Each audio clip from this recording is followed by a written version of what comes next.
किसी वस्तु पर लगने वाला बलों का योग शून्य हो तो उसे संतुलित बल कहते हैं। जैसे कि ये वस्तु हो गया, वस्तु इस पे लगने वाला फोर्स ये हो गया, मान के चलिए 4 गो फोर्स लग रहा है, F1, F2, F3, F4।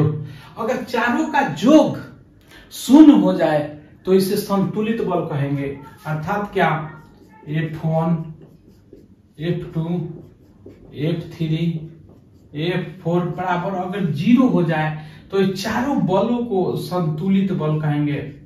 संतुलित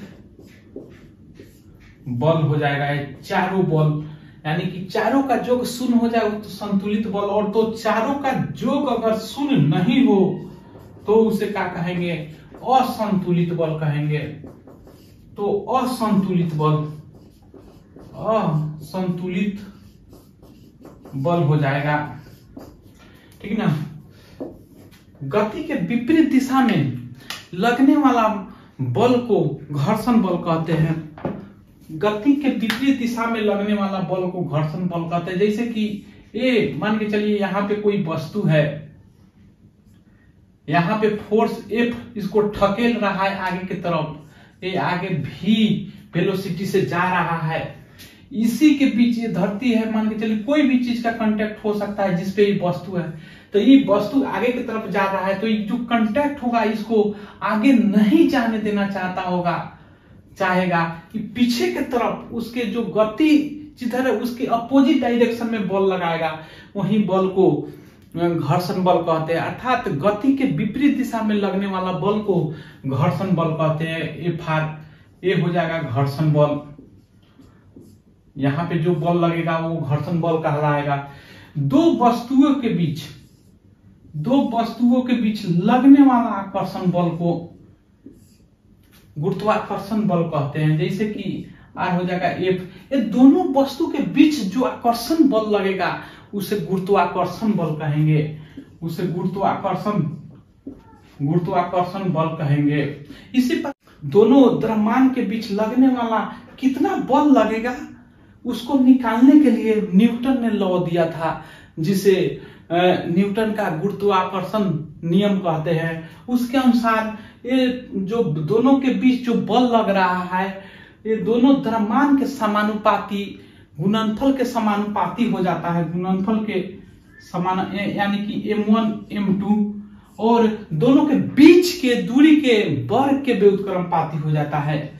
ये तो द्रव्यमान वाले हो गए। इसी प्रकार से जब दो आवेश के बीच कोई बल लगता है तो उसे विद्युतीय बल कहते हैं। अर्थात दो आवेशों Q1 Q2, दो आवेशों के बीच लगने वाला बल को विद्युतीय बल कहते हैं। यहाँ द्रव्यमान के बीच लग रहा है, यहाँ पे द्रव्यमान की जगह खाली आवेश कर दिए तो यह विद्युतीय बल कहलाता है। दो आवेशों के बीच लगने वाला बल को विद्युतीय बल कहलाता है या विद्युत स्टैटिक बल कहलाता है। ये डिपेंड करता है, अगर दोनों पॉजिटिव हो जाएगा तो ये रिपल्सन करेगा। ये दोनों अट्रैक्टिव होता है, हमेशा अट्रैक्शन करता है, खींचता है, लेकिन ये दोनों विद्युतीय बल जो होता है निर्भर कर, यानी कि दोनों वस्तु, दोनों चार्ज जो है पॉजिटिव हो जाएगा तो एक दूसरे को ठक लेगा, या दोनों निगेटिव हो जाएगा तो एक दूसरे को ठक लेगा, और एक पॉजिटिव एक निगेटिव यानी कि अनलाइक चार्ज हो जाएगा तो एक दूसरे को खींचेगा। उसी प्रकार से दो चुंबकीय ध्रुव के बीच लगने वाला बल को चुंबकीय बल कहते हैं। जैसे यहाँ पे नॉर्थ हो जाएगा, यहाँ पे साउथ हो जाएगा, तो इसके बीच क्या लगने वाला बल को चुंबकीय बल कहेंगे। R हो जाएगा चुंबकीय बल कहलाएगा, चुंबकीय बल कहलाएगा। अर्थात दो चुंबकीय ध्रुव के बीच लगने वाला बल को चुंबकीय बल कहते हैं। उसी प्रकार से किसी एक ही पदार्थ के बीच, अणुओं के बीच लगने वाला बल को संसंजक बल कहते हैं। जैसे मान के चलिए कोई पदार्थ है, हाइड्रोजन गैस से हो गया ये, तो हाइड्रोजन गैस बहुत हाइड्रोजन मॉलिक्यूल से मिल के बनता है। यहाँ यानी कि अणु से, बहुत हाइड्रोजन अणु होगा इसमें, उससे मिलके बना। वहीं इन दोनों के बीच का जो बल है उसे ससंविक बल कहते हैं, अर्थात किसी भी एक ही प्रकार के, एक ही पदार्थ के अणुओं के बीच जो बल लगता है उसे संसंजक बल कहते हैं, संजक बल कहते हैं, कोहेसिव फोर्स कहते हैं। यह ठोस में सबसे ज्यादा, द्रव में उससे कम, ठोस में सबसे ज्यादा, द्रव में उससे कम और गैस में सबसे कम होता है। इसलिए गैस का जो तोड़िएगा अंतराण्विक बल कम होने के कारण उसका जो आकार होता है वो निश्चित नहीं होता है। ठोस में ज्यादा होता है, उसका आकार निश्चित हो जाता है, जिससे ठोस को तोड़िएगा तो जल्दी नहीं टूटेगा। वहीं गैस को ऐसे खाली कर दीजिएगा तो वो अलग अलग हो जाएगा, लेकिन ठोस को ऐसे करने पे नहीं होगा जल्दी। ये और इसके जब ये दो एक ही पदार्थ के अणुओं के बीच लगने वाला फोर्स को संसंजक बल कहते हैं। उसी प्रकार दो पदार्थ के अणुओं के बीच लगने वाला बल, दो पदार्थ के अणुओं के बीच लगने वाला फोर्स को असंजक बल कहते हैं, एडहेसिव फोर्स कहते हैं। असंजक बल हो जाएगा, असंजक बल कहलाता है। उसी प्रकार जब कोई वस्तु वृत्त पे गमन करती है तो केंद्र के तरफ कार्य करने वाले बल को अभिकेंद्रीय बल कहते हैं। केंद्र के तरफ जब कोई वस्तु वृत्तीय पाथ पर चलती है तो केंद्र के तरफ कार्य करने वाले बल को अभिकेंद्रीय बल कहते हैं, अभिकेंद्रीय बल कहते हैं, अभिकेंद्रीय सेंट्रीफ्यूगल फोर्स, सेंट्रीपिटल फोर्स कहते हैं। और केंद्रीय बल के अपोजिट डायरेक्शन में काम, यानी कि केंद्रीय बल केंद्र की तरफ काम करता है तो इसको अपोजिट डायरेक्शन में काम करने वाला बल को अपकेंद्रीय बल कहते हैं, अपकेंद्रीय बल कहते हैं। तो बल सब तो चर्चा कर ली, तो बल है क्या? बल मैंने चीज नहीं पढ़े हैं। तो welcome to my channel GS knowledge by engineer. मैं Chandrabhushan Kumar, electrical engineer, railway. आइए आज हम लोग सभी प्रकार के बल को बहुत विस्तृत से देखेंगे और बढ़िया से समझेंगे भी, ताकि इसके बाद आप लोग को भी बार बार ये बल देखने की आवश्यकता नहीं पड़े। या कहीं पे भी देखिए बल आए तो उसे मजबूत होइए, ना कि डर के भागिए कि सोचे बल देख लेने पे हाँ ये हम बना सकते हैं या बना लेंगे। तो आइए शुरू करते हैं। इंट्रोडक्शन तो देख लिए, बल से शुरू करते हैं। बल है क्या, उसके बाद एक एक करके एक्सप्रेशन के साथ डिटेल रूप से इसके बारे में हम लोग पढ़ेंगे। आइए शुरुआत किया जाए बल से।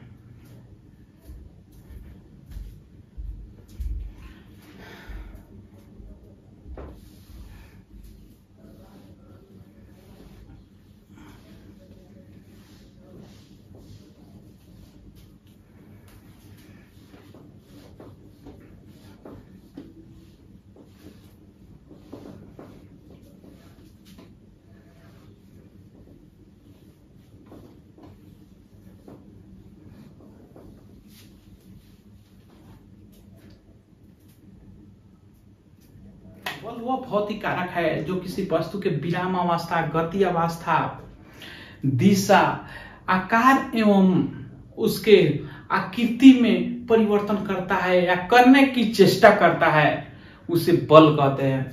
अर्थात बल वह भौतिक कारक है जो किसी वस्तु के विराम, गति, दिशा एवं आकार या आकृति में परिवर्तन करता है या चेंज करने का, परिवर्तन करने का चेष्टा करता है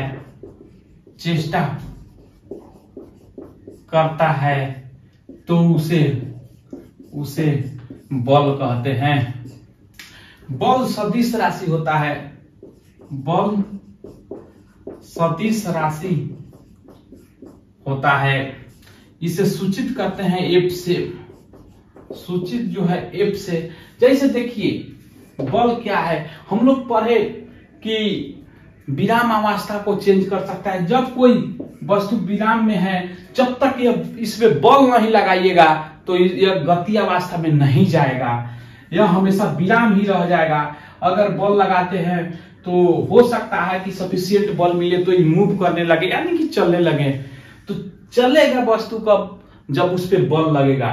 ठीक, तो यानी कि विराम से चलने की स्थिति किसके कारण हो सकता है, किस कारक हो सकता है, वो बल का। तो इसलिए वस्तु बल वह भौतिक कारक है जो किसी वस्तु को विराम अवस्था में भी परिवर्तन, यानी कि विराम अवस्था को भी परिवर्तन कर सकता है।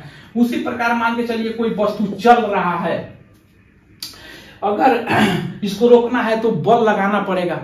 जब तक बल नहीं लगाइएगा तो इसको रोक नहीं पाइएगा। तो कैसे रोक सकेगा, जो वस्तु चल रहा है उसको कैसे रोक सकेगा, जब तक उस पे बल नहीं लगाइए। उस बल लगा के ही उसको रोक सकेगा, नहीं तो नहीं बल लगाइएगा तो हमेशा वैसे जैसे चल रहा है वैसे चलते रह जाएगा। तो इसलिए कहा जाता है कि बल वह भौतिक कारक है जो किसी वस्तु को गति में भी परिवर्तन कर सकता है, यानी कि गति को भी क्या विराम में लाया जा सकता है। उसी प्रकार कोई वस्तु सीधा जा रहा है, मान के चलिए यहाँ पे, तो बल लगा के ही वो ब्रेक से, वो मोटरसाइकिल है तो दायां हाथ को कम करते बायां को घुमाते तब ऐसे मुड़ता है, यानी कि उस समय भी बल लगाते हैं, इसलिए इसे टर्निंग कर देते हैं, यानी कि दिशा भी परिवर्तन करने के लिए बल लगता है। किसी भी वस्तु को आकार, ठीक है ना, आकृति, आकार बोला जाता है साइज को, बड़ा छोटा, ठीक है ना, लंबा पतला। ही मान के चलिए सर्कुलर है तो इसको अगर सर्कुलर के थोड़ा चिपटा करना है तो वहां पे भी मान के चलिए गेंद है पूरा गोला है, अगर उसको थोड़ा सा इसे दाबिएगा तो देखिएगा सर्कुलर पूरा गोला होकर ना चिपटा टाइप का हो जाएगा, यानी कि बल लगाइएगा तब उसका आकार बदलता है और आकृति भी, ठीक है ना। तो इसीलिए बल क्या है, सदिश राशि है, इसे एफ से सूचित करते हैं। ये जो बल होता है बराबर होता है F equal to M A, यानी द्रव्यमान गुना बल द्वारा उत्पन्न एक्सीलरेशन, त्वरण। और यह एक्सप्रेशन बल का जो व्यंजक है न्यूटन के दूसरे नियम से प्राप्त किया गया। न्यूटन के दूसरे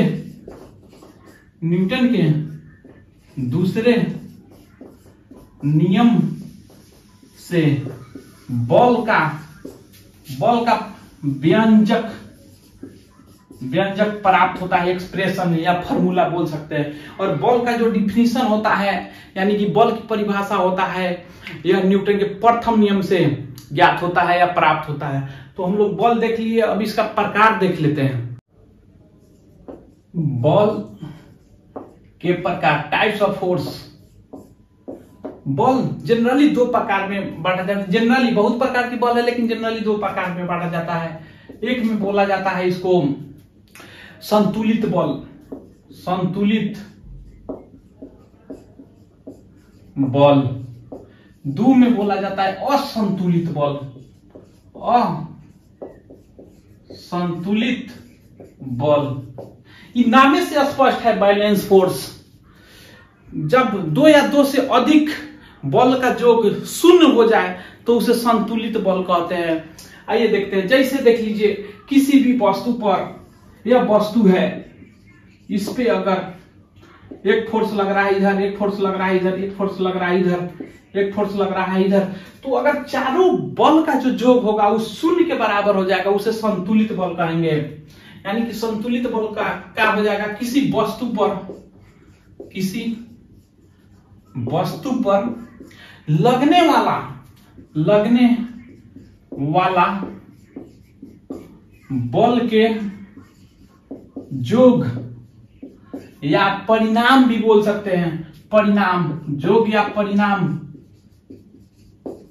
शून्य हो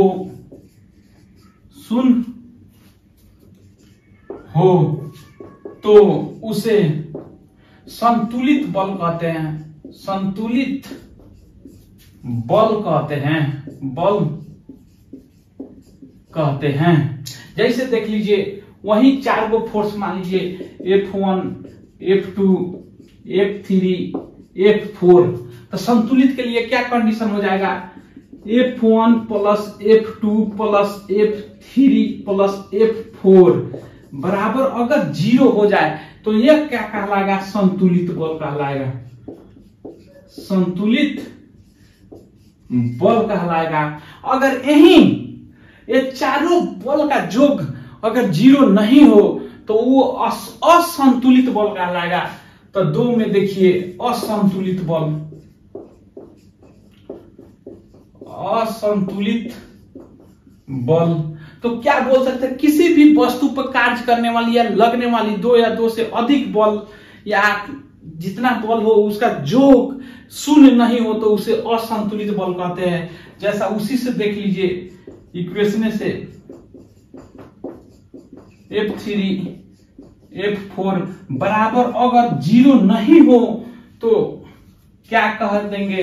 यहीं पे वस्तु मान लीजिए हम डायरेक्शन नहीं ले रहे हैं, प्लस माइनस नहीं ले रहे हैं, चिन्ह प्लस माइनस नहीं ले रहे हैं, जो बाहर आ रहा है माइनस होगा, अंदर आ रहा है प्लस, वो सब नहीं ले रहे हैं, सोचे जोग हम कर रहे हैं। यहाँ पे फोर्स आया F1, यहाँ पे फोर्स F2, यहाँ पे फोर्स F3, यहाँ पे फोर्स F4। तो चारों का जो योग है अगर 0 नहीं हो तो उसे असंतुलित बल कहते हैं, असंतुलित बल कहते हैं। असंतुलित बल है ये क्या होता है? संतुलित बल, संतुलित बल जो है वो ना दिशा में परिवर्तन कर सकता है, ना गति में परिवर्तन कर सकता है, न विराम अवस्था में। यानी कि कहने का अर्थ जो असंतुलित बल है न विराम अवस्था में, न गति में, न दिशा में। काहे कि कभी मान के चलिए यहीं पे वस्तु हो तो ये विराम अवस्था में, तो इस पे विराम अवस्था में कहने का इधर भी फोर्स लग रहा है, इधर भी फोर्स लग रहा है, इधर भी जो रिजल्टेंट फोर्स है वो 0 है। सपोज दैट मान लीजिए यही हुआ, ये कोई वस्तु है, हम इस पे असंतुलित बल लगाने का केस क्या है? कहने का अर्थ क्या है? हम इधर जितना से खींचेंगे उतना ही इधर भी खींच रहे हैं, यानी कि दोनों तरफ समान बल लगा रहे हैं। तो ये दोनों तरफ अगर समान बल लगा रहे हैं तो ये वस्तु क्या होगा? इक्विलिब्रियम में होगा, ना इधर जाएगा ना इधर जाएगा। तो इसी केस को संतुलित बोलते हैं। ये आगे पीछे होगा जैसे रहेगा, अगर ये चाल में है तो चाल में रहेगा हमेशा इतना बल के साथ, अगर विराम में रहेगा तो विराम में रह जाएगा, अगर इसका दिशा चेंज करना चाहे तो फिर भी नहीं होगा, हम तो इधर खींचना पड़ेगा, जबकि बल ये आना ही नहीं देगा, ठीक ना। तो दिशा भी नहीं परिवर्तन कर सकते हैं, लेकिन एक चीज कर सकते हैं, क्या? इसको ये वस्तु है मान के चलिए, तो बल लगा रहे हैं, दोनों तरफ खींच रहे हैं, तो ये अगर लचीला होगा चाहे कमजोर होगा तो ये होगा कि अभी मोटा है तो खींचेंगे दोनों तरफ लगेगा बल, तो ये पतला हो सकता है, यानी कि क्या इसका आकृति बदल सकता है। अगर ऐसे बल लगेगा तो इसका जो एथी है मान के चलिए गोले है, तो अंदर करेंगे दोनों तरफ से क्या छोटा हो सकता है, यानी कि आकार और आकृति चेंज कर सकता है संतुलित बल, लेकिन विराम और गति दिशा नहीं परिवर्तन कर सकता है। तो इसमें देख लीजिए, इस संतुलित बल में देख लीजिए, संतुलित बल में यह क्या विराम वस्तु के गति वे दिशा नहीं बदल सकता, दिशा नहीं बदल सकता है, बदल सकता है।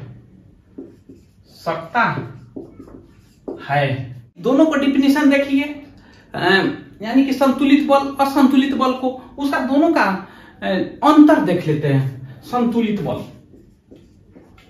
संतुलित बल, इधर क्या लिख देते हैं? असंतुलित बल, असंतुलित बल। ये क्या है? इसमें रिजल्टेंट फोर्स है, यानी कि परिणामी बल Fr लिख देते हैं हम, क्या है? 0। जबकि इसमें क्या है? रिजल्टेंट परिणामी बल, हिंदी में दोनों तरफ लिख दीजिए, परिणामी बल जो है एफ आर क्या है, यह 0 नहीं है। यहां पे परिणामी बल हो जाएगा वो वाला, ठीक, यहां पे लिख लीजिए परिणामी बल। इसमें क्या संतुलित है, तो किसी भी वस्तु को संतुलित कहने का अर्थ देख लीजिए, यहां पे कोई वस्तु है, ठीक, संतुलित कहने का अर्थ है क्या, ये मान के चलिए 10 न्यूटन बल इधर लगा रहा है, तो इसके अपोजिट डायरेक्शन में ये 10 न्यूटन बल लगा रहा होगा, ठीक। हम ऐसे ठकेल रहे हैं तो वो ऐसे ठकलेगा। या दूसरा कंडीशन में ऐसे होगा कि मान के चलिए संतुलित वस्तु कभी रह सकता है जब मान के चलिए 10 न्यूटन बल से इधर कोई खींच रहा है रस्सी को, तो ये भी इसके अपोजिट डायरेक्शन में 10 न्यूटन बल से इधर भी खींचेगा, तब ही ये वस्तु बीचों बीच रहेगा, हिलेगा डोलेगा नहीं। यानी कि यह विराम में रहेगा, वस्तु विराम में रहेगा तो विरामे में रहेगा, गति नहीं करेगा संतुलित बल में। वैसा ये अगर गति में रहेगा ये वस्तु, यही अगर गति में रहेगा, ऐसे रहेगा, गति में रह रहा है वस्तु, तो ठीक ना, तो जितना बल इधर से लगा रहा है उतना ही बल इधर से भी लगा रहा होगा, लेकिन पहले ही से गति में, अभी नहीं, पहले ही से इतना बल के बावजूद भी एक्सटर्नल फोर्स कोई दूसरा लग रहा है, इसलिए गति में है। इस बल के कारण गति में नहीं है। अगर दिशा भी परिवर्तन करना चाहे तो कोई वस्तु ऐसे सीधा चल रहा है, जब तक एक्सटर्नल फोर्स ना लगाएगा तो इसका दिशा परिवर्तन नहीं होगा। संतुलित बल कहने का अर्थ कि जितना बल है वो तो शून्य है उस पे, तो ऐसे है जा रहा है गाड़ी, उस पे जब तक हाथ नहीं घुमाइए, अलग से बल नहीं दीजिए, तो क्या होल्डिंग टेढ़ होगा, घूमेगा रास्ता, नहीं घूमेगा मोटरसाइकिल, ठीक ना। उसी प्रकार से बाहर से जब तक बल न लगेगा तो दिशा परिवर्तन नहीं होगा। लेकिन ये सब जो बल लग रहा है उसका तो परिमाण 0 है, सब मिल के 0 है, तो उस पे नगण्य मानिए। तो इस केस में क्या कह सकते हैं कि तीनों चेंज नहीं कर सकता है, न संतुलित बल आपका, न यानी विराम, गति और दिशा में परिवर्तन नहीं करता है। तो क्या लिख सकते हैं, संतुलित बल विराम, वस्तु के विराम, गति और दिशा में परिवर्तन नहीं कर सकता है या नहीं करता है। और इसके उल्टा यह दिशा में परिवर्तन कर सकता है, यानी कि तीनों के केस में ये क्या हो जाएगा, कर सकता है। बताया समझ में, यानी कि विराम, गति, दिशा में परिवर्तन कर सकता है। ये तो असंतुलित बल है, असमान बल है, तो जिधर ज्यादा हो जाएगा। मान के चलिए जैसे देखिए यहाँ पे वस्तु रुका हुआ है, ये बल 10 न्यूटन के लगाएगा, ठीक है ना, तो यहाँ पे तो ये असंतुलित बल है, बराबर बल तो है नहीं, तो इधर से 12 न्यूटन का बल मान के चलिए लगा रहा है, तो 2 न्यूटन ज्यादा हो जाए तो वस्तु चलने लगेगा। पता है समझ में।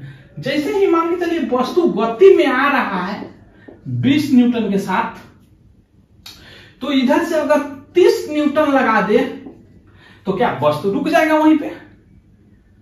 क्या है कि 30 न्यूटन का है, दोनों बराबर का है नहीं। अगर ये भी 20 न्यूटन लगा देंगे तो दोनों तो बराबर हो जाएगा, 20 - 20 0 आ जाएगा, जो कि संतुलित बल हो जाएगा। और ये क्या है, असंतुलित बल। तो असंतुलित बल का कहने का कारण क्या, बल का योग 0 नहीं। मान के चलिए इधर से 30 जा रहा है, उधर से माइनस ले लीजिए 10 हो गया, तो ये क्या, दोनों का योग क्या हो गया, 0 नहीं है, ठीक ना। 0 से 10 हो गया, यानी कि 0 नहीं हुआ, इसलिए असंतुलित बल है। तो असंतुलित बल दिशा, विराम और गति में चेंज कर सकता है। यही देखिए दूसरा में, ये देखिए यह वस्तु के आकार और आकृति में चेंज कर सकता है। आकार एवं आकृति, इसका सिर्फ एक वो फंक्शन बनिया है।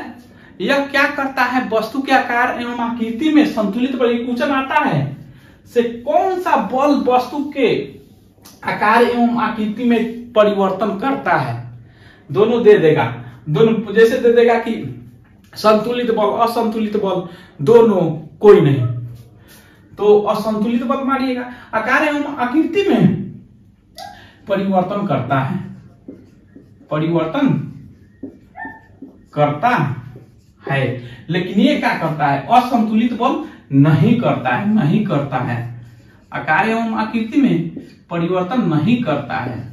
जैसे देख लीजिए, ये तो संतुलित बल है, मान के चलिए यही चीज अगर ये लचीलापन आता तो 10 न्यूटन का, देखिए यही वस्तु है, कुछ है, गेंदे ले लीजिए, गेंद ले लीजिए, ठीक है ना, ये इधर से फोर्स लगाइए, इधर से फोर्स लगाइए, इधर से फोर्स लगाइए, इधर से फोर्स लगाइए, सब संतुलित बल है। लेकिन इधर उधर तो जाएगा नहीं, मूव नहीं करेगा, लेकिन क्या होगा, गेंदवा छोटा हो जाएगा। पता ना समझ में, गेंदवा इतना भर के रहेगा तो चारों ओर से बॉल लगाइए तो क्या हो जाएगा, छोटा हो जाएगा, यानी कि उसका आकृति में चेंज हो गया, आकार में, सॉरी आकार में चेंज हो गया। वैसा ये दो तरफ से इधर से हटा दीजिए तो ये अकेले रहेगा, परिमाण तो सेम रहेगा। मान के चलिए ये 10 न्यूटन का लग रहा है, ये भी 10 न्यूटन का, लेकिन ये 20 न्यूटन, काउंटर तो कर दिया, शून्य हो गया, लेकिन क्या करेगा, ये तो नजदीक में, तो ये क्या करेगा, इतना दूर के धंसा देगा, इतना दूर के धंसाएगा, लेकिन ये सब क्या करेगा, इतना दूर के धंसा, तो इसका आकृति चेंज हो जाएगा। तो एवं आकार एवं आकृति या परिवर्तन कर सकता है संतुलित बल, लेकिन ये नहीं कर सकता है। अब हम लोग असंतुलित बल, दोनों बल भी देख लिए, संतुलित बल और असंतुलित बल भी। अब देख लेते हैं वस्तुओं के बीच लगने वाला बल को कौन कौन लगता है, ये देखते हैं। सबसे पहले देख लीजिए, दो द्रव्यमानों, दो वस्तुओं का ये या द्रव्यमानों के बीच का ये, ठीक है ना, दो द्रव्यमान के बीच लगने वाला आकर्षण बल का ये, या दो वस्तुओं के बीच लगने वाला आकर्षण बल का ये। ठीक, समझने में आसान होगा, एक बार बढ़िया से समझ जाइएगा तो कभी नहीं भूलेगा, इसलिए इसे करना। मान के चलिए कि ये दोनों के बीच का दूरी r है, इस पे लगने वाला फोर्स F है, ठीक ना। तो ये दो वस्तुओं के बीच लगने वाला आकर्षण बल को गुरुत्वाकर्षण बल कहते हैं। तो यहां पे लिखते हैं, दो वस्तुओं के बीच लगने वाला आकर्षण बल, आकर्षण बल को गुरुत्वाकर्षण बल कहते हैं, गुरुत्वाकर्षण बल कहते हैं, आकर्षण बल कहते हैं। पता है समझ में? एक गुरुत्वाकर्षण, जब दो पदार्थ के बीच या वस्तु के बीच आकर्षण बल लगे उसे गुरुत्वाकर्षण बल कहते हैं। तो इसी प्रकार ये दो द्रव्यमान का मास हो गया, वस्तु का मास हो गया। अब पदार्थ के आवेश के बीच, आवेश भी तो पदार्थ से उत्पन्न होता है इलेक्ट्रॉन का आदान प्रदान करके। आवेश क्या है? एक प्रकार से इलेक्ट्रॉन का मूवमेंट है, फ्लो है। तो दो आवेश के बीच यहां पे मान लीजिए Q1, मान लीजिए Q2, दोनों सेम लगाएंगे, सिर्फ चेंज कर रहे हैं कौन पता है, यहां पे मास है, यहां पे आवेश हो गया, चार्ज हो गया। अब देखिए ये भी R मान लीजिए, दोनों के बीच का दूरी R, ये देख लीजिए F। तो दो आवेशों के बीच के लगने वाला बल को हम लोग विद्युतीय बल कहते हैं, विद्युत स्टैटिक बल कहते हैं। तो इसका डिफिनेशन क्या लिखेंगे? सब सेम टू सेम लिखेंगे। देखिए बदलेंगे क्या, दो वस्तुएं, तो यहां पे सिर्फ लिख देंगे दो आवेश, लगने वाला आकर्षण, तो यहां पे आकर्षण विकर्षण दोनों होगा। तो दो आवेशों के बीच लगने वाला बल लिख देते हैं हम लोग। देखिए यहां पे अगर पॉजिटिव दोनों चार्ज पॉजिटिव हो जाएगा तो ये विकर्षण होगा, अगर एक पॉजिटिव और एक निगेटिव हो जाएगा तो ये आकर्षण होगा। और दोनों निगेटिव हो जाएगा तो ये क्या हो जाएगा, विकर्षण। तो कहने का अर्थ है दोनों पदार्थ या दोनों चार्ज सेम आवेश हो जाए, यानी कि पॉजिटिव पॉजिटिव हो जाए तो विकर्षण होगा, रिपल्सन होगा, या निगेटिव निगेटिव हो जाए, ये दोनों पॉजिटिव पॉजिटिव हो जाएगा तब होगा विकर्षण होगा, निगेटिव निगेटिव हो जाएगा तब हो विकर्षण हो जाएगा, निगेटिव पॉजिटिव रहेगा तब आकर्षण होगा। ठीक, लगने वाला बल को क्या बोलते हैं, विद्युतीय बल या विद्युत बल कहते हैं, विद्युत बल कहते हैं। बात आया समझ में।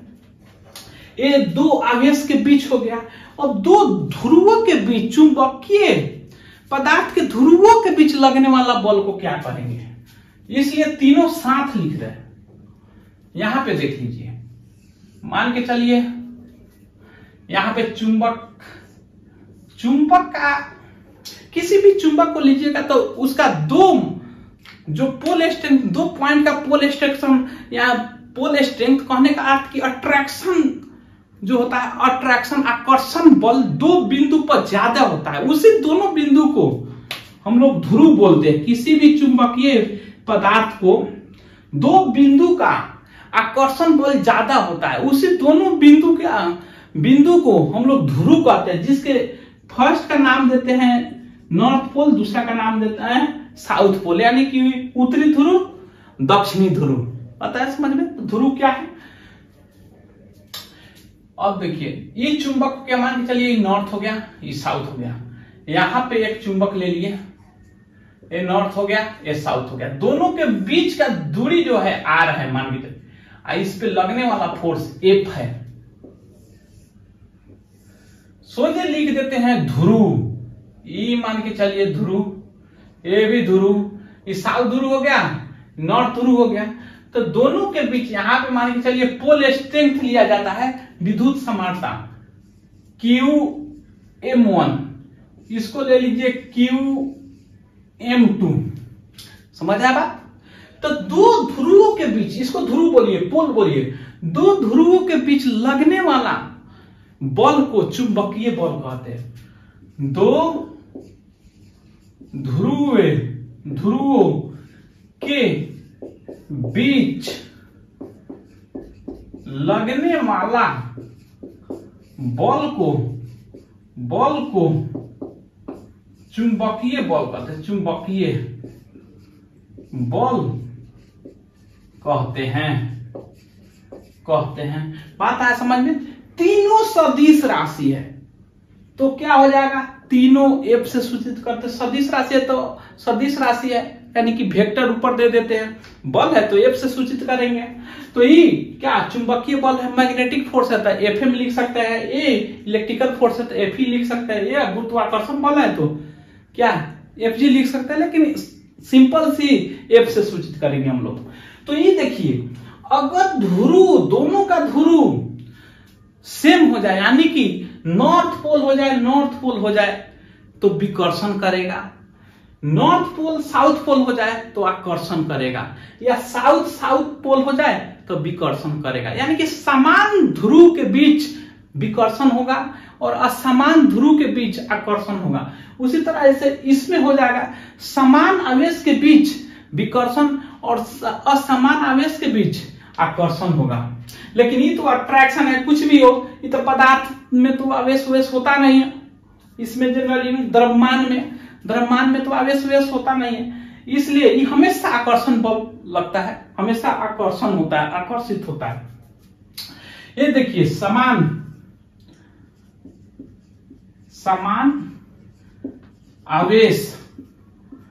आवेशों में विकर्षण लगता है, विकर्षण बल। हम सोचे बी से लिख देते हैं विकर्षण बल, और क्या असमान आवेश में क्या हो जाएगा, आकर्षण हो जाएगा, आ से लिख देते हैं आकर्षण। ठीक, उसी तरह से समान ध्रुवों के बीच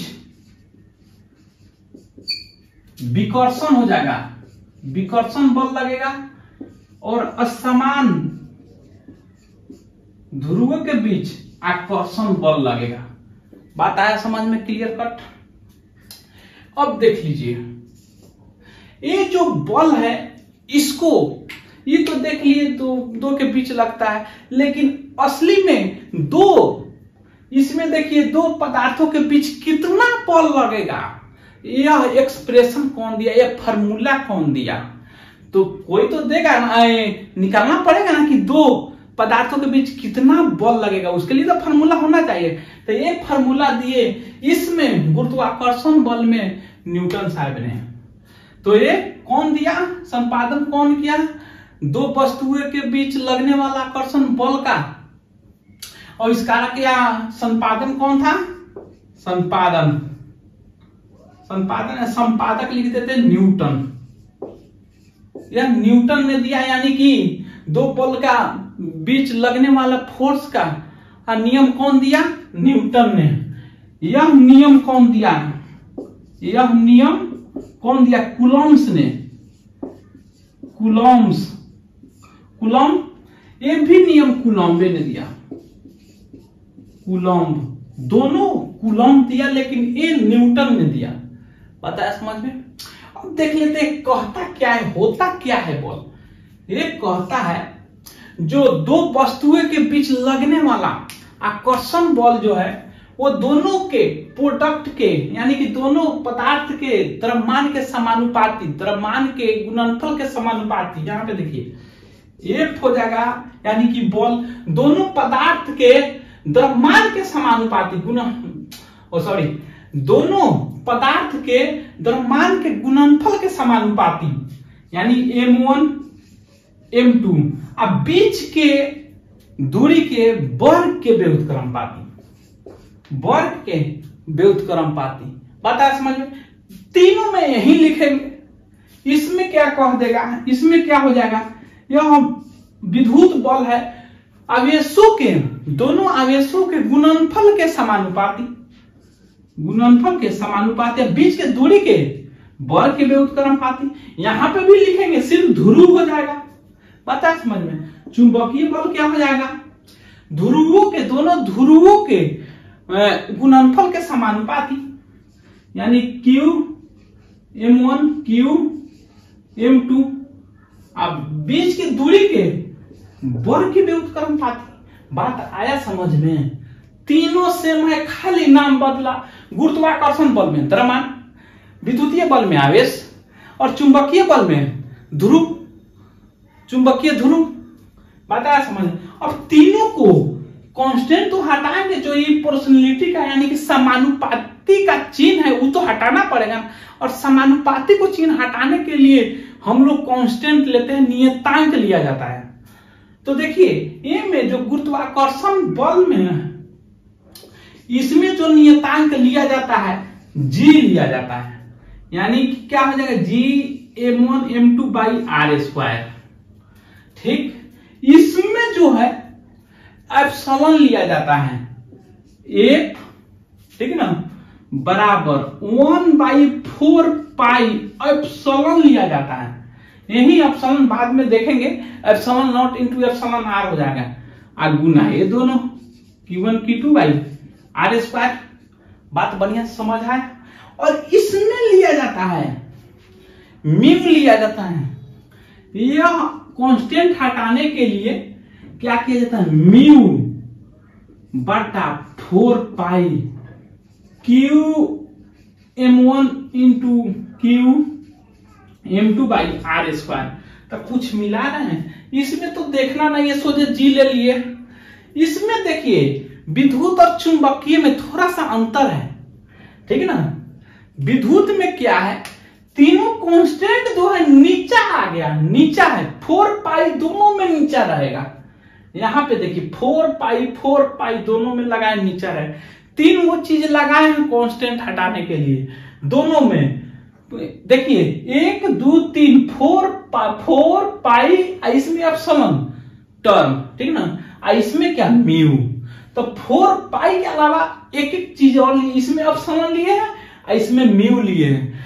तो मैग्नेटिक में ऊपर हो गया है, मैग्नेटिक में म्यू ऊपर, म्यू ऊपर क्या बिल्ली फांती वंती रहती है, म्याऊ म्याऊ करते हैं छत पे, तो उसको छत पे रख दीजिए म्यू को, यानी कि ऊपर रख दीजिए। हाई 4 पाई तो दोनों में बट्टे में रहेगा बल में, मतलब हाई सब तो क्लियर है, सब तो समान है प्रोडक्ट के गुणनफल के समानुपाती है, बीच के दूरी के वर्ग के व्युत्क्रमानुपाती, लेकिन कांस्टेंट में कभी कभार दिक्कत आ जाता है।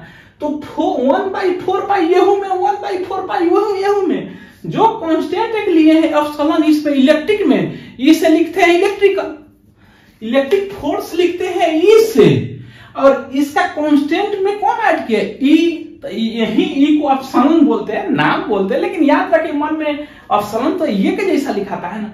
इसमें मैग्नेटिक बोलते थे म्यू, एम से मैग्नेटिक, एम से म्यू होता है, तो म्यू लिया जाता है जो कि ऊपर में होता है। तो आइए आगे देखते हैं। जो जी है, जी कांस्टेंट लिए है, इसको सार्वत्रिक नियतांक बोलते हैं, सार्वत्रिक नियतांक, यूनिवर्सल कांस्टेंट नियतांक। इसका जो मान होता है जी 6.67 इंटू 10⁻⁻11 न्यूटन मीटर स्क्वायर प्रति केजी स्क्वायर। ये पूछता है एग्जाम में, पूछता है ये क्वेश्चन पूछता है कि सार्वत्रिक नियतांक का यूनिट क्या होता है और उसका मान क्या होता है, कभी कभी यूनिट भी दे देता है, ठीक ना, तो याद हमेशा रखिएगा। ठीक, तो इतना आ गया।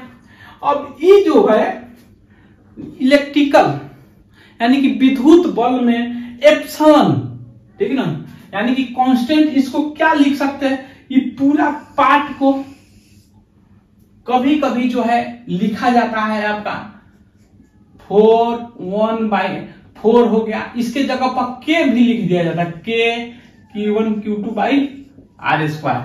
यहां पे एप्सिलॉन जो है, यहां पे जो एप्सिलॉन है देख लीजिए नीचा में, जो इसको एप्सिलॉन पढ़ते हैं, एप्सिलॉन बराबर होता है एप्सिलॉन नॉट एप्सिलॉन आर।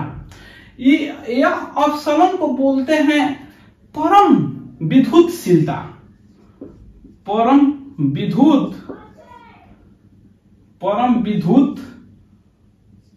विद्युतशीलता। इसका जो मान होता है आपका 8.85 इंटू 10⁻12। इसका यूनिट निकालिएगा तो ये ऊपर आ जाएगा, न्यूटन ऊपर नीचा चल जाएगा, फोर्स नीचा चल जाएगा, तो होता है क्या, कूलम स्क्वायर प्रति न्यूटन।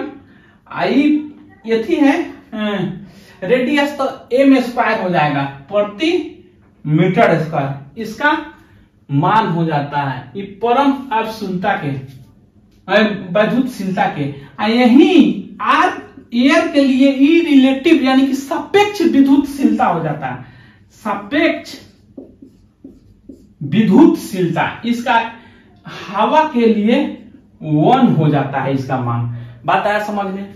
तो इस सभी को रखिएगा, के बराबर क्या ले लिए हैं 1/4 pi epsilon naught epsilon R. E तो एयर के लिए 1 हो गया, इसका मान नहीं, एयर है तो 1 ले लीजिए। इसको सबको लिखिएगा 4 पाई एप्सिलॉन नॉट, एप्सिलॉन का मान कितना हो गया 8.85 10⁻12।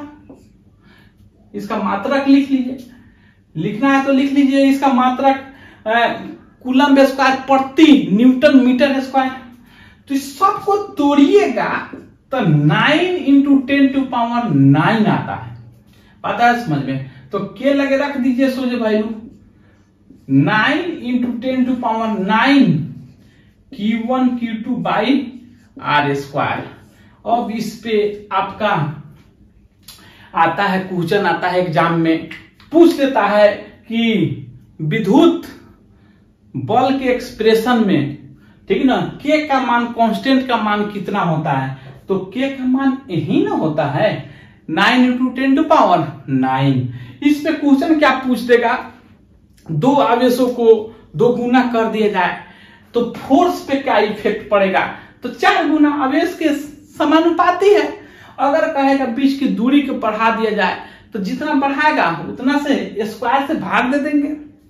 अब देखिए यहां पे, देखिए इस चुंबकीय बल कहते हैं, जहां म्यू देखिए, म्यू बराबर होता है आपका mu naught into mu R. ये चुंबकशीलता होता है, परम चुंबकशीलता, ठीक है ना। एब्सोल्यूट परमेबिलिटी कहते हैं इसे, म्यू नॉट को परम चुंबकशीलता कहते हैं, शीलता। इसका जो मान होता है 4 पाई इंटू 10⁻⁻7 हेनरी पर मीटर। और इसको देख रहे हैं, ई का जो मान हम लोग लिखे हैं, कहां लिखे हैं ई का मान, ई का मान यहां पे, इसी को फैराडे पर मीटर भी बोलता है। तो कभी कभी पूछता है, ठीक है ना, परमशीलता का मात्रक क्या होता है, फैराडे पर मीटर दे देगा उसमें। इसी प्रकार की परम चुंबकशीलता का मात्रक क्या होता है, हेनरी पर मीटर। इंडक्टेंस, हेनरी इंडक्टेंस का मात्रक है, ई कैपेसिटेंस का मात्रक है, बाद में हम लोग पढ़ेंगे। सी बराबर होता है A epsilon not by D, formula होता है। इसी से इसका मात्रक निकल, ई एरिया है मीटर स्क्वायर, आई मीटर है तो कट जाता है, तो आई कैपेसिटर है तो फैराडे हो जाता है, तो इसी से फैराडे पर मीटर आ जाता है। ठीक, तो इतना हो गया मान, इसका इतना हो गया। तो एक बराबर क्या लिख सकते हैं, mu naught mu R by 4 pi into q M11 q M2 by r square. तो क्यू क्या है भाई, ये पोल स्ट्रेंथ है, यानी कि ध्रुव सामर्थ्यता बोलते हैं, सामर्थ्यता। हिंदी थोड़ा सा गड़बड़ है, प्लीज इसके लिए आप लोग थोड़ा देख लीजिएगा। पोल स्ट्रेंथ इंग्लिश में बोलते हैं, स्ट्रेंथ, ठीक है ना। तो इसी पे दे देता है क्वेश्चन, जैसे पोल स्ट्रेंथ को बढ़ा दिया जाए तो फोर्स पे क्या इफेक्ट पड़ेगा। तो मेरे कहने का अर्थ, तीनों रिलेटिव करके देख लिए हम लोग, इजी वे में देख लिए, ठीक है ना, क्या होता है कैसे होता है सब देख लिए। अब हम लोग तीनों को बढ़िया से देख लिए रिलेटिव करके, ताकि याद होने में सहूलियत होगा। एक में दो पदार्थ को द्रव्यमान के बीच लगने वाला बल को गुरुत्वाकर्षण बल कहते हैं, वहीं आवेश हो जाए तो विद्युत बल कहते हैं, वहीं पोल चुंबक में आ जाए तो क्या चुंबकीय बल कहते हैं। अब आगे देख लेते हैं, अब देख लेते हैं एक ही वस्तु के या एक ही पदार्थ के अणुओं के बीच लगने वाला फोर्स को सहसंजक बल कहते हैं, यानी कि सहसंजक, संजक कोहेसिव फोर्स, सहसंजक बल। एक ही पदार्थ के अणुओं के बीच लगने वाला बल को, आकर्षण बल को सहसंजक बल कहते हैं। मान के चलिए नाइट्रोजन गैस ले लीजिए, नाइट्रोजन गैस, ये नाइट्रोजन गैस जो है, गैस, इसमें बहुत से नाइट्रोजन अणु होगा, N2 यहाँ पे भी N2, यहाँ पे भी N2, यहाँ पे भी N2, यहाँ पे भी N2। ये N2 क्या है, अणु है जिसमें 2 परमाणु है। तो ये जो ही परमाणु अणु है, इसके बीच का बल, इसके बीच का बल, इसके बीच का बल, इसके बीच का बल, इसके बीच का बल, ये तो बल एक दूसरे से बांध के रखा है। यही बल जो है अणु के बीच जो लग रहा है बल, उसी को बल को सहसंजक बल। ये तो एक ही क्या है, पदार्थ है, नाइट्रोजन गैस। नाइट्रोजन गैस में सिर्फ नाइट्रोजन ही होगा, या अलग अलग भी होता है, उससे कोई दिक्कत नहीं है, लेकिन एक ही पदार्थ के अणुओं के बीच लगने वाला आकर्षण बल को सहसंजक बल कहते हैं। एक ही पदार्थ के अणुओं के बीच लगने वाला बल को, बल या आकर्षण बल भी बोल सकते हैं, बल को संसंजक बल कहते हैं, बल कहते हैं, ठीक ना। सहसंजक बल के कारण ही देखते हैं ठोस कठोर होता है। कठोर क्यों होता है, जल्दी टूटता नहीं है, जबकि पानी को थले ऐसे मार दीजिए तो अलग अलग हट जाएगा। गैस को खाली फूंक दीजिए तो वो अलग अलग हट जाएगा। क्यों? सब तो पदार्थ है, लेकिन क्यों? तो यही अंतराण्विक बल में जो अणुओं का बीच का बल है वो ससंजक बल के ही कारण ऐसा हो रहा है। ससंजक बल ठोस में क्या होता है, जैसे मान लेके चलिए ये गिलास है, गिलास अब इसको मारे कहाँ अलग अलग हुआ, जल्दी यथी नहीं हुआ, टूटा फूटा नहीं। वहीं पानी को मार देते तो अलग अलग हो जाता, वहीं गैस को फूंक देते तो अलग अलग हो जाता।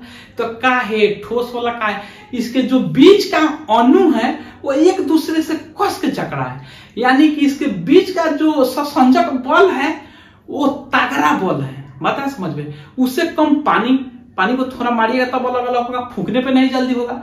वहीं हवा को खाली ऐसे कर दीजिए, फूक दीजिए तो अलग अलग हो जाएगा। तो कहने का अर्थ क्या, ससंजक बल ठोस में ज्यादा, द्रव में उससे कम और गैस में सबसे कम होता है। तो ससंजक बल ठोस में क्वेश्चन पूछता है सबसे ज्यादा ससंजक बल कोहेसिव फोर्स किसमें होता है, तो ठोस में ज्यादा, उससे कम द्रव में, और सबसे कम जो होता है गैस में नगन की मात्रा माना जाता है, नगन भी माना जाता है। बात है समझ में? अब ससंजक बल भी देख लिए, अब असंजक बल देख लेते हैं। जब ये तो एक ही पदार्थ था, ससंजक बल या असंजक बल दोनों अणुओं के बीच का बल है। बात समझिए, सिर्फ अंतर ये हो जा रहा है कि ससंजक बल में स से समान एक ही पदार्थ के अणु है, ठीक ना। असंजक बल में दो पदार्थ के अणु के बीच बल होगा। देख लीजिए असंजक बल ये पृष्ठ तनाव में पढ़ेंगे हम लोग फिर से डिटेल से, आज तो बल का चर्चा कर रहे हैं।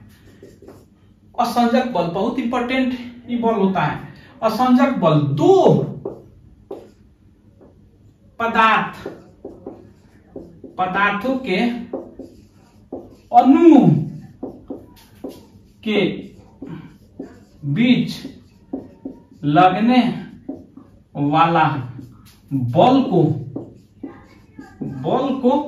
असंजक बल कहते हैं। असंजक लिख लीजिएगा, असंजक बल कहते हैं। दो वस्तुओं को सटना, बता समझ।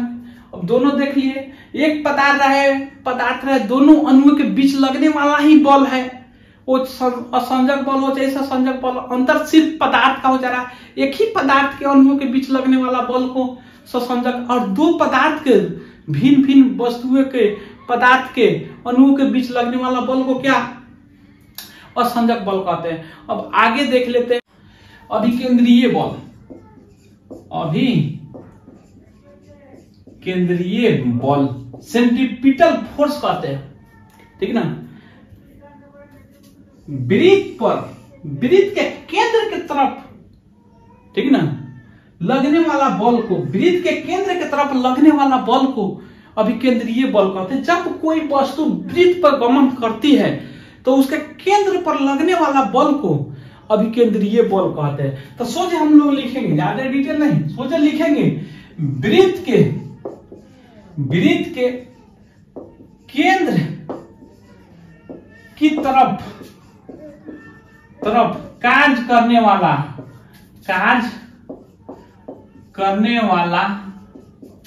बल को अभिकेंद्रीय बल कहते हैं। केंद्रीय बल कहते हैं, ठीक। अभिकेंद्रीय बल, जैसे मान के चलिए ये वस्तु मूव कर रहा है, ये वस्तु है जिसका द्रव्यमान m हो, ठीक ना। इधर बल कार्य कर रहा है, ये v वेलोसिटी से क्या कर रहा है, वृत्तीय पाथ पे मूव कर रहा है। बता समझ में? इसका ये सेंटर है वृत्त का, इसका त्रिज्या r है। तो अभिकेंद्रीय बल बराबर क्या हो जाएगा, अभिकेंद्रीय बल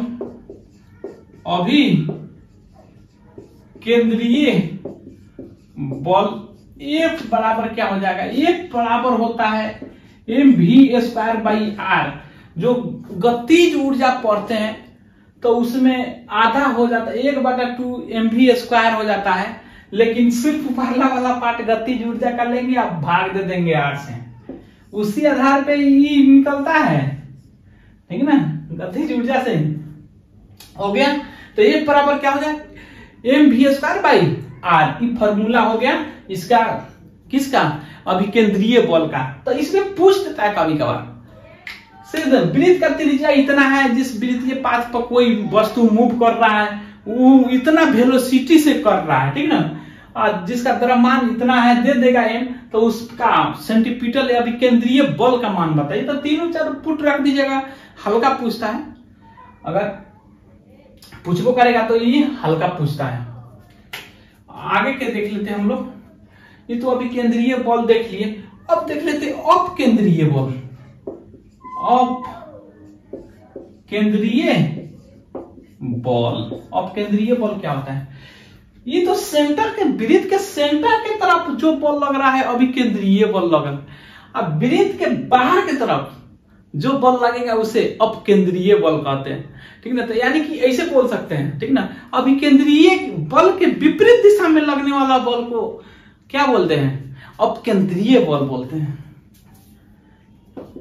ठीक। क्या, अभिकेंद्रीय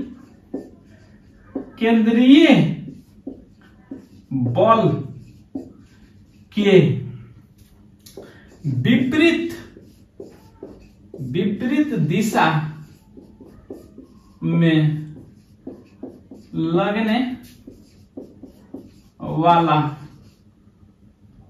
में लगने वाला बल को अपकेंद्रीय बल कहते हैं, अपकेंद्रीय बल कहते हैं।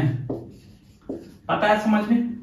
ये दूसरा पॉइंट क्या लिख सकते हैं अपकेंद्रीय बल में, यह बल वह बल जो वृत्त के केंद्र के विपरीत दिशा में लगता है उसे अपकेंद्रीय। यह बल वृत्त के केंद्र के विपरीत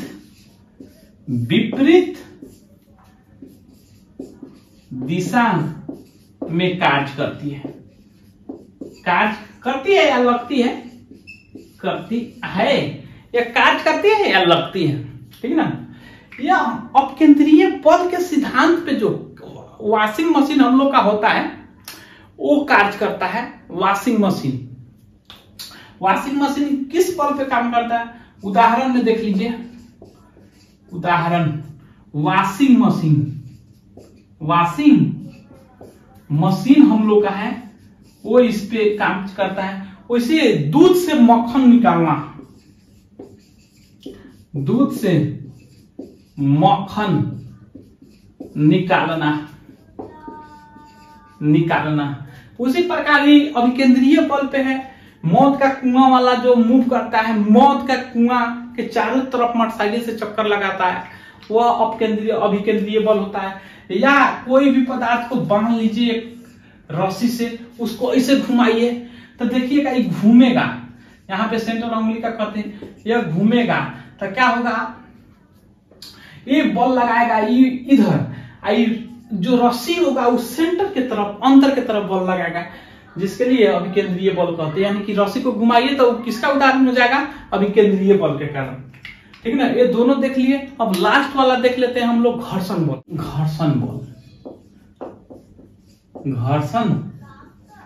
बल। गति के विपरीत दिशा में लगने वाला बल को गति के विपरीत दिशा में लगने वाला बल को घर्षण बल कहते हैं। जैसे मान के चलिए यहाँ पे वस्तु है, ये चलना, मान के चलिए v वेग से F बल लग रहा है, इस पे ऐसे ठकेल रहा है तो चल रहा है v वेग से, लेकिन ये जो सरफेस है, कांटेक्ट है, एक वस्तु को चाहे मान के चलिए यही है, हम तो इस हाथ से ठकेल रहे हैं, इसको चल रहा है, लेकिन यह हाथ का जो सरफेस है इसको चलने नहीं देना चाहता है, बढ़ने नहीं देना, विपरीत दिशा में बल लगाता है।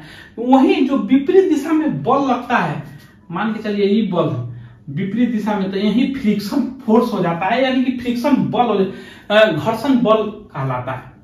ठीक, तो घर्षण बल हमेशा क्या होता है, बल के विपरीत दिशा में लगता है। बात है समझ में। इसका जो टाइप होता है घर्षण बल का प्रकार जो होता है, यह 4 प्रकार की होती है। एक में जब वस्तु विराम में रहता है तो विराम के घर्षण या स्थैतिक घर्षण बोलते हैं। स्थैतिक घर्षण बल कहते हैं। जब वस्तु चलने की स्थिति में हो जाता है तो चरम घर्षण बल, जो सबसे अधिक होता है, चरम घर्षण बल कहते हैं। घर्षण जब वस्तु चलती है, तीनों बड़ा कंडीशन हो सकता है। एक में जब विराम में हो, जब चलने की स्थिति में, जब चलने लगे, जब चलती है तो गति करता है, तो गति से गति घर्षण बल निकलता है। चल सकता है, चलेगा वस्तु 2 प्रकार से, या रोलिंग करके, जैसे रोड पर रोलर चलता है वैसे, या ससर के चल सकता है। हम ऐसे चल सकते हैं, या पैर उठा के चल सकते हैं, या पैर को घिसेट के चल सकते हैं। 2 प्रकार से चल सकते हैं। तो ऐसे चले, या यथी है तो सांप जैसे ऐसे चले, ऐसे चले, मान के चलिए सांप जैसे चलता है वैसे। तो जो रोलिंग करके चलता है तो उसे लोटनिंग घर्षण बोलते हैं, लोटनिंग, ठीक ना। और जो ससर के चलता है उसे सर्पी घर्षण बोलते हैं। सबसे ज्यादा जो घर्षण बल होता है वो चरम घर्षण का, सबसे ज्यादा घर्षण बल किस घर्षण बल का मान सबसे ज्यादा होता है, तो वो चरम घर्षण बल होता है। और सबसे कम जो घर्षण बल होता है, ये तीनों में से देते तो गति घर्षण बल। अगर गति घर्षण बल का टाइप देते तो लोटनी घर्षण बल सबसे कम होता है। पता है समझ में। अगर डिटेल में पढ़ना है घर्षण को तो घर्षण चैप्टर पढ़ा है, जाके आप देख सकते हैं, पढ़ सकते हैं अच्छा से समझने के लिए। तो जितना पढ़ा है आशा करते हैं कि आप लोग को समझ आया होगा। अगर आप लोग नए हैं तो प्लीज मेरे चैनल को सब्सक्राइब करें, लाइक करें, कमेंट करें। Thank you.